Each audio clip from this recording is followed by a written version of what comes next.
আসসালামু আলাইকুম এভরিওয়ান, সবাই কেমন আছেন? আশা করি সবাই ভালো আছেন। আজকে আপনাদেরকে এমন এক স্যুপ তৈরি করে দেখাবো যা কেউ কখনো খেয়েছেন কিনা আমার জানা নেই, তবে আমি ফার্স্ট টাইম খেয়েছি, সেজন্য আপনাদের সাথে শেয়ার করেছি। অনেক মজা হয়েছিল। আজকে 3 ধরনের সবজি দিয়ে তৈরি করে দেখাবো।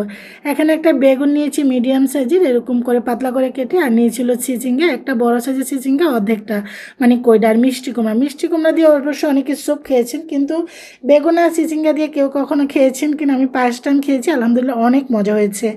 বাসার যা সবজি ছিল সেগুলো দিয়ে বানাচ্ছি। এখানে 1 চামচ বাটার দিয়েছি মিডিয়াম সাইজের দেশীয় একটা রসুন কুচিয়ে।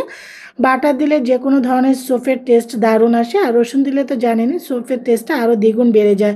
রসুনটা আমি জাস্ট বাদামি করে করে ভেজে নেওয়ার পরে এখন সবজিগুলো দিয়ে দিয়েছি। যেহেতু তিনোটা সবজি নরম সবজি, আমি পাতলা করে সবজিগুলো কেটে নিয়েছি যেন সবজিটা তাড়াতাড়ি সিদ্ধ হয়ে যায়।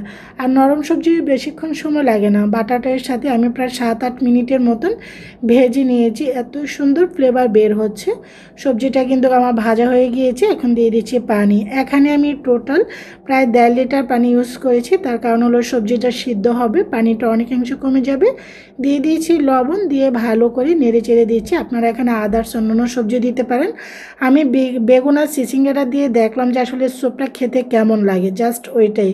আর বেগুন এবং চিচিঙ্গা কিন্তু শরীরের জন্য অনেক উপকারী। যারা ডায়েট করছেন, বাসায় যা সবজি থাকবে আপনারা তা দিয়ে বানিয়ে কিন্তু স্যুপ খেতে পারেন দুপুরে লাঞ্চ বা রাতে ডিনারে।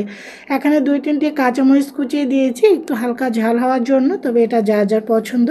আপনারা উঠানোর আগেও দিতে পারেন। যেহেতু আমি একটু জালের ফ্লেভারটা স্যুপের মধ্যে চাচ্ছি, সেজন্য আমি কাঁচামরিচগুলো আগে দিয়ে দিয়েছি।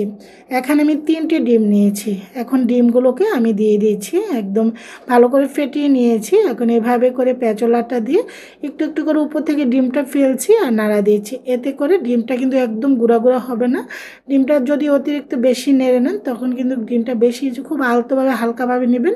দিয়ে দিচ্ছি 1 চামচ সয়া সস। যে কোনো কিছু কিছু স্যুপের মধ্যে যখন আপনি সয়া সস দেবেন টেস্টটা দারুণ আসে। সয়া সস দেন স্যুপের কালারটা একটু হালকা কালচে হয়ে গিয়েছে, এটা ব্যাপার না।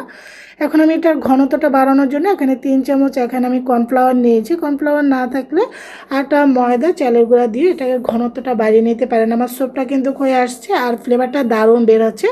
বাটার এবং রসুনের স্মেলটা দারুণ, এবং কাঁচামরিচ যে দিয়েছি সেটার ফ্লেভারটা কিন্তু অসাধারণ। এখন আমি ভালো করে নেড়েচেড়ে দেখুন আমি দিয়ে দিচ্ছি এখানে ম্যাগি মশলা। আমি এখানে 2 প্যাকেট ম্যাগি মশলা দিব, তবে এটা অপশনাল। এটা দিলে এটার টেস্টটা কিন্তু দারুণ আসে। যদি পছন্দ করেন দিবেন, না স্কিপ করবেন। আমি আপনাদেরকে সাজেস্ট করব বেগুন এবং চিচিঙ্গার এই মিষ্টি কুমড়ার স্যুপটা একবার হলো খেয়ে দেখবেন। এটার টেস্ট এত দারুণ হবে আমি কিন্তু বুঝতে পারিনি। এটা আমি আমার ডায়েটের জন্যই করেছিলাম এই স্যুপটা।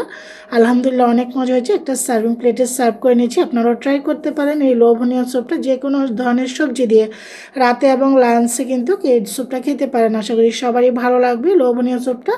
এটা আপনি এক বাটি খেলে পেট ভরে যাবে। আপনারা ট্রাই করতে পারেন। আজ এই পর্যন্ত, সবাই ভালো থাকেন। আল্লাহ হাফিজ।